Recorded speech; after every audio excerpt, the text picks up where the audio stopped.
So one concept that you're going to need to use in this course is the concept of moles. So if you're not comfortable with this, it's not a bad idea to go and have a bit of a read about moles now and try some practice problems. Now, the number of moles is represented with the symbol N, and it can be calculated as the mass of the sample that we're considering divided by the molar mass of the atoms and molecules making up that sample.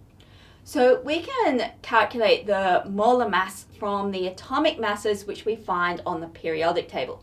So on the periodic table, the molar mass is usually written just below the symbol for the element. Now, if we have 1 mole of a substance, it means that we've got Avogadro's number, which is 6.022 times 10 to the 23 molecules of that substance. So Avogadro's number is often written as a capital N with a subscript capital A. Now, another thing that it's useful to be aware of are that some atoms are always found as diatomic molecules. So this means that whenever they're found in nature, they're found as 2 atoms stuck together.